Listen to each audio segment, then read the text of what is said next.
Moja kwa moja tumsikize mhusika ni kipi ambacho anachotuambia. Naam, asalamu alaykum. Wa alaykum salaam wa rahmatullahi wa barakatuh. Na tungependa kufahamu kwa majina ni nani? Kila mtu hapa, kuna wengine ambao wanakuja na wengine hawawezi kufahamu. Naitwa Bakari Akida Nuru, ni mzaliwa wa hapa Kipumbwi Mtoni. Na leo tuko katika eneo hili la tukio hili ambalo tunakuja kulifanya hapa. Hebu kwa tupe historia walau kwa ufupi kuhusiana na mzimu huu ambao tunakuja kushughulikia katika siku ya leo. Naam. Historia kwa ufupi, huu ni mzimu ambao unaitwa mzimu wa kwa kibibi. Mzimu huu unajulikana East Africa Mashariki yote. Huu mzimu wanakuja watu kutoka sehemu aina mbalimbali, kutoka Arabuni, wanakuja watu kutoka Tanzania, nje ya Tanzania, Kenya, Uganda, wanakuja watu hapa kuja kuomba matatizo yao au kuomba shida zao. Kisha kuna namna ya kuomba, na kuomba kwenyewe ina maana ukishafika hapa kwanza kuna taratibu, na si kana kwamba hivi ambavyo sisi tulivyoingia. Taratibu ilikuwa ukifika mwanzo wa koko pale, unavua viatu, halafu unavua kofia. Ina maana kwamba huyo alokuwa hapa ni mbora na ni mkubwa kuliko wote.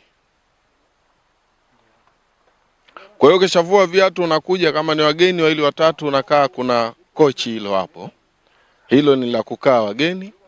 Kisha mwenyewe muhusika ndio naingia ndani kwanza kwenda kumuomba bi mkubwa kwamba kuna wageni hapa wameweza kufika. Kwa hiyo nikishamaliza na kuomba kwenyewe, ina maana tunakoka moto nyuma huko, tunachukua vitezo tunaingia navyo ndani hapo, na ubani wetu na uvumba na udi na marashi. Ukishaingia ndani unamuomba bi mkubwa kumjulisha kwamba kuna wageni wako wamefika hapa, kwa hiyo wana matatizo yao. Mimi sijawauliza wana matatizo gani, isipokuwa wewe mwenyewe bi mkubwa utakuja kuwasikiliza matatizo yao waliokuwa nayo. Kwa hiyo kishamaliza kutamka maneno hayo, unawakaribisha. Kama wako wawili au watatu, basi anaingia mmoja mmoja, kama ni shida tofauti tofauti. Kama ni shida aina moja au wote wamekuja kwa pamoja, basi wataingia wote kwa pamoja na wote watalizungumzia, au watateuliwa mmoja kuzungumzia ile shida ambayo imewaleta hapa. Wakisha wakamaliza hapo, sasa mimi mwenyewe ndio nawawakilisha pale kwamba bi mkubwa, hawa ni wageni wametoka mbali.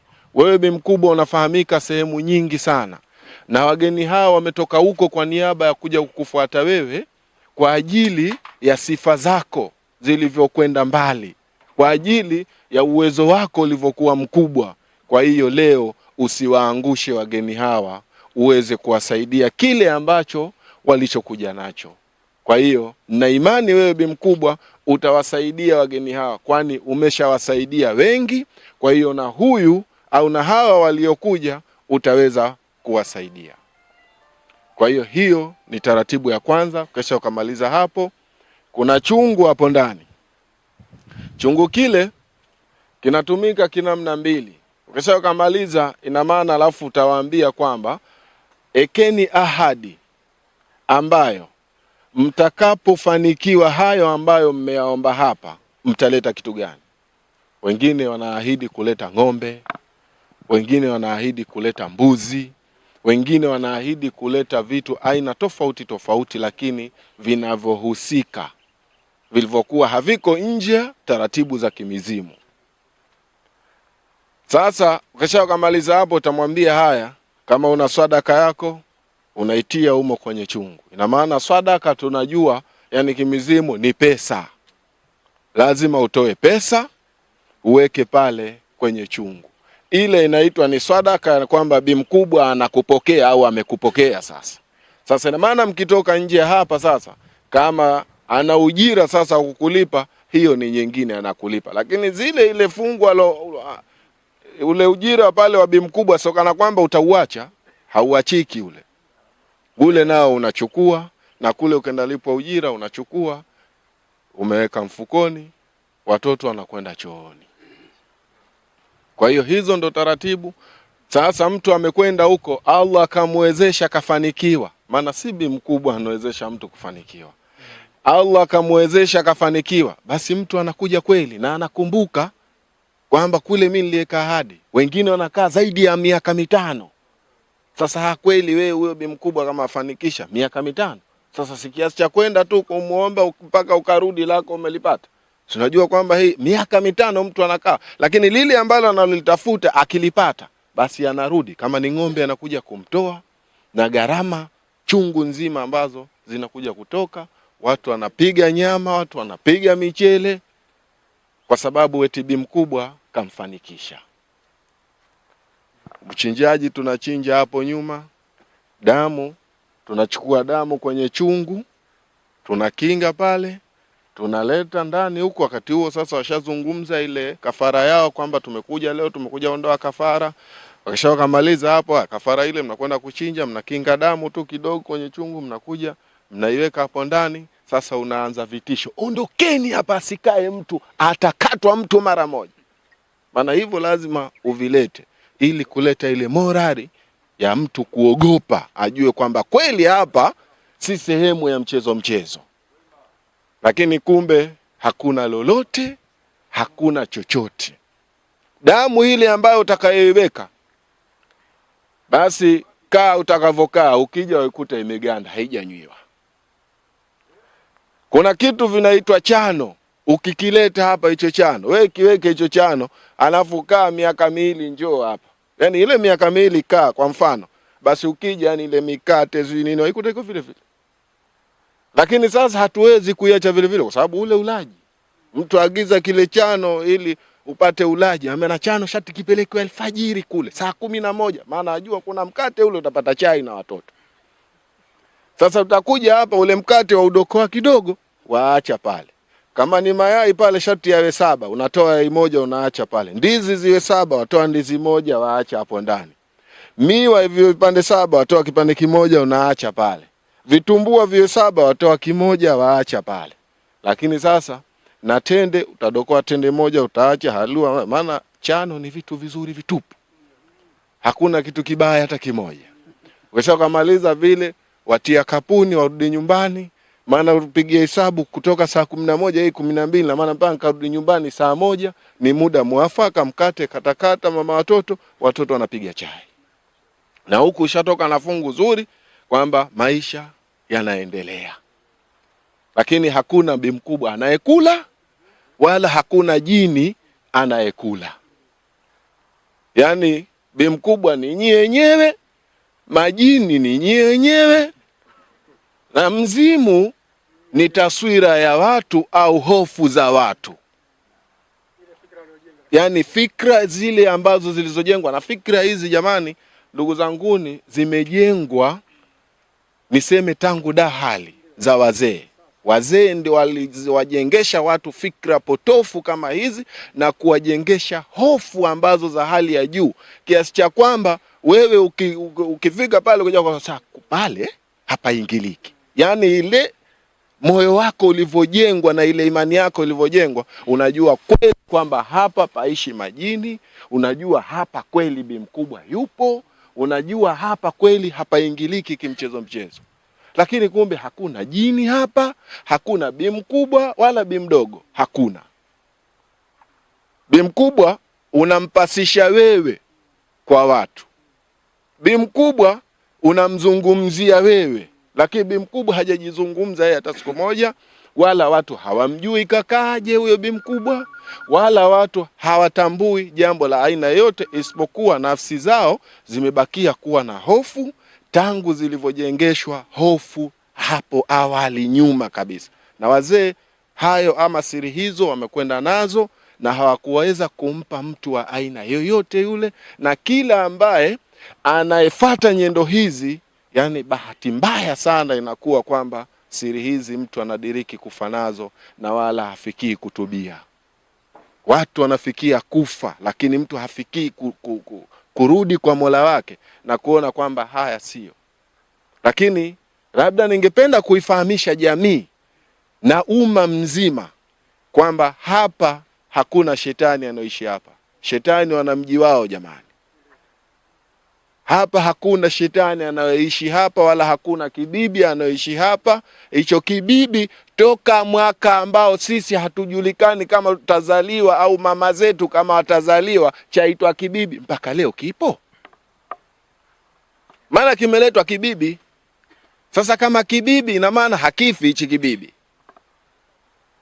Na hakuna kibibi kilicholetwa, kwa sababu sisi binadamu hakuna hata mmoja ambaye anafahamu mji wa majini ulipo, kusema kwamba atakwenda ende akamuombe jini mmoja aje muweka hapa ili atulindie mji wetu. Hatufahamu majini wako wapi, na wala sisi hatuna bahati hiyo kusema kwamba tuzungumze na majini au tukae na majini au tukutana na majini tukazungumza kama hivi tunavyokutana sisi binadamu. Kwa hiyo huu inaleta kwamba ni uongo mtupu, ni uzushi mtupu, ambapo watu wamejengeka katika imani hizi za kishirikina, ambapo hakuna hayo yanayozungumzwa kwamba hapa yupo kibibi. Na ukifanikiwa jambo lako, anayekufanikisha ni Allah. Hichi kibanda mimi ndo nimekijenga, kilivunjwa hiki, na kilipovunjwa ilikuwa hakiko hivi. Na labda kimevunjwa mwaka gani labda?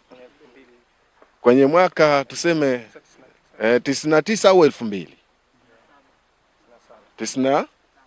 97 ndo kilivunjwa hiki. Kwa baada ya kuvunjwa ndio wewe ukawa umekiimarisha tena kwa ajili ya kujipatia kipato? Baada ya kuvunjwa hichi kibanda, mimi nimekijenga tuseme kwenye mwaka 2012 ndio nimekijenga hichi kibanda. Tena baada ya kukijenga kwamba tayari na mimi taswira hii ilishaniingia na nilikuwa niko nayo. Sasa nikaona kwamba nitatishaje, na mimi lazima hiki kibanda mimi nije kukisimamisha. Nikisimamisha hichi kibanda ili sasa na mimi niwe natisha kama walivyokuwa wakitisha au wazee hapo nyuma. Na kweli nilifanikiwa. Nilikuwa natisha kweli. Na nilikuwa naogopea kweli, sio humu. Kutoka humu Kipumbwi, Mkwaja, Mwera, huko Pangani mpaka Tanga nafahamika kote, na ina maana kwamba kule nafahamika ni mganga mkubwa, na sehemu yoyote kwamba na uwezo wa kuingia kwenda kufanya shughuli yoyote ile. Lakini sasa watu wananiogopa kwa kuona kwamba na mzimu mkubwa ambao mimi ninaomiliki East Africa wanautambua. Sasa mtu anaona huyu bwana sio mchezo, haingiliki huyu. Sasa watu wanafanya heshima, watu wazima, wengine ni wazee, lakini mtu anakunyenyekea kana kwamba akakutana na mtume. Lakini kumbe si lolote si chochote, watu wanajitafutia tu maheshima makubwa, watu wanapotoka tu nafsi zao. Lakini hapa jamani, hakuna kitu cha aina yote. Hata tukiingia hapo ndani hakuna jambo la aina yote. Na labda umeweza kuzungumzia kwamba watu walikuwa kiingia huko ili waweze kuogopeka na kubaki na imani yao, kwamba walikuwa ukiwatisha. Na labda ukiwa wakati unawatisha ulikuwa katika hali gani? Labda je, unakuwa umevaa mavazi gani? Labda aidha unakuwa umejitia yani muundo gani yani? Muundo unakuwa ni wa kawaida. Yaani kwa sababu nafahamika, basi hata nikija kama hivi na kanzu tu, basi watu wanaendelea kuniogopa vile vile. Ni kwa sababu yanayotisha sio mavazi, ni mtu. Ana vinavyotisha zaidi ni vitendo. Kwa sababu vitendo vingine ambavyo ninavyokuwa tukivifanya, au watu jamii nzima au niseme dunia nzima wanayoyafanya, hayo ndio yanatisha. Na nimeahidi kuyazungumza na kuyatolea siri zake yote hayo jamii ifahamu. Na labda ni vitendo gani ambavyo huwa vinafanyika? Vitendo vinavyofanyika kwamba mpaka watu wanabaki wanatishika na wanabaki na imani hiyo? Vitendo vinavyofanyika ni vikubwa. Ndio maana niliahidi kuvitoa katika muhadhara mkubwa, yaani kila mmoja aweze kuvifahamu. Hapa nina imani kwamba kuna watu wachache, lakini ningependa kwamba nivitoe katika jamii kubwa kwenye watu wengi, ili waweze kufahamu na wasiweze kutishika tena na mambo kama haya. Kwenda mtafuta yule mnyama, ukimpata huruhusiwi kumfunga katika majani akapata riski mpaka anafika kuja kuchinjwa hapa. yani hatakiwi kula. Na maana ile ya kula kuna maana moja pale. Akishiba yule mbuzi au yule mnyama akishiba, ina maana katika kuja kumchinja basi ni lazima atacheua chakula katika kupitia ile mirija, yani kile chakula kitakuja na ile damu. Kwa hiyo damu ile itaingia, tuseme kile kinyesi au mavi, itakuwa haifai. Yani kwa hiyo anapokuwa na njaa ukimchinja yule, ina maana itakayokuja pale ni damu, hakuna chakula kitakachokweza kuja kuiharibu ile damu. Inakuwa ni damu safi, maini kabisa. Okay, shukrani sana kuweza kutueleza mambo hayo na kuweza kuifahamisha jamii kuhusiana na itikadi hizi ambazo ziko kinyume na sheria ya Allah Subhanahu wa Ta'ala. Moja kwa moja mtazamaji, nakwambia tumeweza kufahamu mengi mazuri, na baada hapo kuwa nasi kwa ajili ya kuendeleza kufahamu tukio zima la kwenda kutokea kwa wakati huu. Na mtazamaji wa Hassan TV, kama unavyoona hapa, haya ndio maeneo ambayo ng'ombe, mbuzi, wanyama aina mbalimbali walikuwa wakija kuchinjiwa katika maeneo haya. Kama unaweza kuona kwa mandisi ambayo imekaa ovyo ovyo, lakini kutokana na itikadi ambazo watu walizokuwa nazo, basi walikuwa wakiona kama sehemu tukufu. Na moja kwa moja tuweze kumsikiliza ndugu yetu ni kipi ambacho alichokuwa kikifanya katika maeneo haya. Ndio. Naam.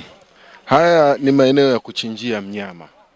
Kwa hiyo maeneo haya mnyama akishakaoshwa kule, akishakabidhiwa kule kwa bi mkubwa kama nilivyotoa maelezo awali, kisha analetwa hapa. Akishakaletwa hapa, atalazwa hapa, mchinjaji anakuwa kule, wengine wanamkamata yule mnyama huku na huku. Sasa mimi ninachukua damu, ninakaa eneo hili niliposimama hapa, eneo husika. Kwamba akishakakatwa, yani hapa sasa wewe unajitia mfadhaiko wewe mwenyewe, ili mradi yani kwamba kulifanyisha ili jambo na mtu aone kwamba hapa sasa si mahala pa mchezo na ni kubwa. Yani unaanza kujitetemesha wewe mwenyewe na mtu kama atatetereka kidogo hapa, basi unampiga hata kibao, yani kuonyesha ule msisitizo wa sehemu kama hii ambayo ndio unapochukuliwa ile karamu na kupelekewa bi mkubwa. Kwa hiyo kesha katwa ile damu, wewe unaikinga ile damu kwenye chungu. Ukishaikinga ile damu, ukishaikamata hapa mkononi, sasa unachokwenda sasa, unakwenda mbio sasa, unaiwahisha karamu hii kule kwa bi mkubwa. Sasa wale wageni ambao waliebakia pale, wakikuona unatokea na hii karamu huku unatetemeka, alafu umewatolea jicho na mnaondokani, njia pia huwa wanazikosea kuzipita. Baada ya mtu kwenda kushoto anakwenda kulia, unakuja sikia agutia huko kokoni, njia iko wapi? Kashaipotea njia, kwa sababu ni mgeni. Ichochoro wakati mwingine, maana hii ya kuja hivi na ya kwenda kule zote zimefanana. Sasa baada ya kuja hii huku ya kutokea kweupe enda ile kule, sasa utamsikia agutia huko kokoni, nimepotea, njia iko wapi? Sasa anambia rudi huko haraka, wazidi kumtisha ili mradi kwamba aogope. Kwa hiyo mahala hapa pako hivyo. Okay, shukrani sana kwa kutupa maelezo halisi kuhusiana na sehemu hii ambayo watu walikuwa wakileta mifugo yao hapa na inaweza kuteketezwa na kuliwa. Na labda mimi niongeze swali moja kidogo tu, kwa je, kama akiwa ni mnyama mkubwa, wanaokula ni wana kijiji au unakula peke yako? Mara nyingi bwana, wanakula si wana kijiji, isipokuwa mtapeana nyinyi wenyewe ambaye mlokuwa chamani, au ni nyinyi wenyewe mnaoshiriki katika mambo haya. Kwa sababu mtu ambaye hashiriki au hana imani hii, huwezi kumpelekea nyama akala. Walio wengi huwa wanazikataa nyama hizi.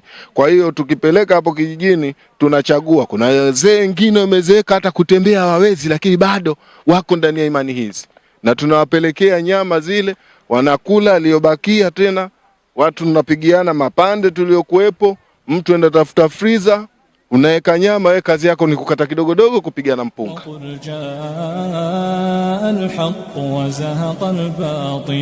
innal batila kana zahuqa wa nunazzilu minal qur'ani ma huwa shifaa'un wa rahmatun lil mu'minin وننزل من القرآن ما هو شفاء ورحمة للمؤمنين وننزل من القرآن ما هو شفاء ورحمة للمؤمنين ولا يزيد الظالمين إلا خسارا وإذا أنعمنا على الإنسان أعرض ونأى بجانبه وإذا مسه الشر كان يئوسا قل كل